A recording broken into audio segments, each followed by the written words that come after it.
দেখছেন স্বপ্নের খামার ডিম এগ্রো থেকে আমার ছাগলগুলো এই শীতের সময় ঘাসের পাশাপাশি কিছু পাতা যেরকম যে কোনো পাতা খাওয়াতে হবে। দেখছেন এই ছাগলটা,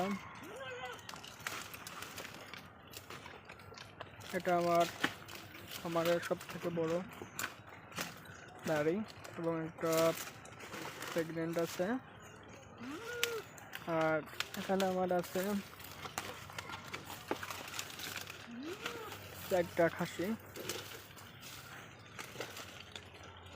এখানে 4টা হলো খাসি আর 3টা দাঁড়ি। আলহামদুলিল্লাহ ছাগলগুলো এখনো সুস্থ আছে। আপনাদের ছাগলগুলো যত্নে রাখবেন শীতে, ঘরের চারপাশ আটকায় রাখতে হবে যাতে বাতাস না যায়, আর সম্ভব হলে লাল আলো দিতে হবে, এতে ঘরটা অনেক গরম থাকবে।